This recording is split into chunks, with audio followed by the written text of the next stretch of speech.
All right, my next guest is Dr. Jerome Corsi, a co-founder of God's Five Stones, received his PhD from Harvard in the Department of Government back in 1972, published, so many books, economics, history, politics, New York Times bestseller 6 different times, a couple at number 1. He joins me now. Jerome, nice to see you, my friend. Good to be with you, Steve. Thank you. So, great to be here. We won. I'm not sure how it happened exactly, but I mean, it happened because the American people rejected socialism, rejected the failed policies of 4 years. But look, I'm not convinced that the thumb wasn't on the scale over there. When I see New York go to the right 8 points and New Jersey go to the right 8 points and all the swing states go maybe a point and a half, makes a guy wonder. I think there still was cheating, and certainly in the down ballot races. We at gods5stones.com, exposing the algorithms, stopped a lot of the cheating. These algorithms are codes that are in the State Board of Election databases, the voter databases, that permit falsified voters to be created and hidden, but yet get legitimate state ID numbers and voted. Now, you see it in several races. You see it in this Eric Hovde's race. He was running for the Senate in Wisconsin, and 4 o'clock in the morning on election night, 100,000 ballots come in from Milwaukee for his opponent, of almost 100% for his opponent. That election really ought to be contested. Well, he's thinking about it, as you know. He's out there saying he's considering looking at contesting the election because of exactly what you said. Middle of the night, 3 in the morning, 98, 99% of the ballots go for it. Come on, mathematically, it doesn't even make sense. It makes no sense at all. The Democrats are just blatant about this. They are out front, think they get away with it. Now, fortunately, they didn't try it in the swing states because we had made too much noise, again, at God's Five Stones on these algorithms. Too many people were watching. Right. And we've taught too many people what the signals are. They stop the counting. They take time. They figure out how many ballots they need. They print up the ballot. This time they weren't able to do that. I mean, maybe this wasn't an election. Maybe this was an intervention of sorts because they weren't able to do that this time. So let me ask you, I mean, Donald Trump's moving quickly, naming names and filling positions, and he's going to hit the ground running, whether it's right. Tom Homan or Tulsi Gabbard or now Matt Gaetz, whoever, and whatever you think of these people, and I like most of them, I'll be honest with you. I think that it's showing a serious intent to change the direction of the country, and it's going to be different than 16 because he's not going to be such an easy target for the deep state, is he? Donald Trump's coming into the second term much wiser, much smarter. He got pretty well taken in the first term. He didn't know anyone in Washington. He didn't know Washington, so he brought people like Reince Priebus, who was a complete rhino. He had his chief of staff. I mean, these people in Washington, the first rule I've always had in Washington is you got to assume everybody's lying to you. Whoever's speaking to you is lying to you. You got to figure out why they're lying. What do they want? So you can't take anybody at face value. People in Washington will tell you what you want to hear in order to gain favor or gain a position, but their agendas may not be yours. You have to watch really what they've done over time. And again, you see like John Cornyn right now is opposing ending these various offices of disinformation. There's one in the State Department that needs to be closed down. We need to get back to free speech, and Donald Trump is going to do a lot. And I think the people he's putting into place are going to be disruptive. This bureaucracy needs to be shaken up. I've said move the entire bureaucracy to Death Valley and let them have all the wind and solar they want.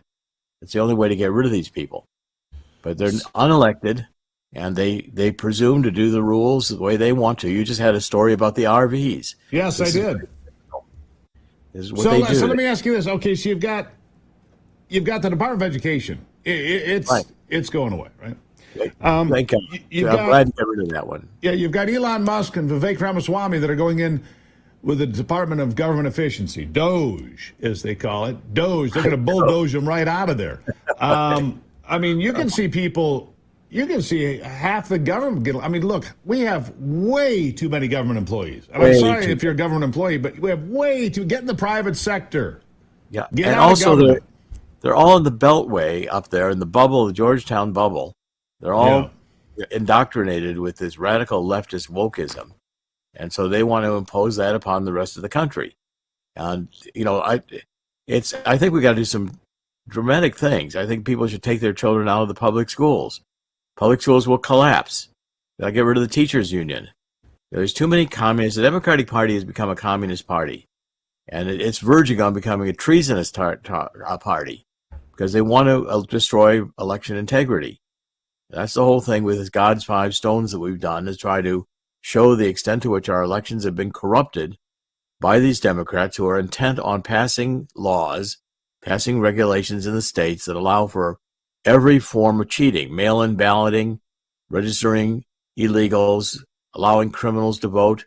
There's no scheme that destroys election integrity that the Democrats don't like, because they don't want voting in the United States. But the good news is the Republicans did, well, they followed my advice. I said, you have to fight like a Democrat. You have to vote early. You have to bank your vote. Millions upon millions. Donald Trump said the same thing. Get out there and vote. Vote however you have to. I actually voted by mail.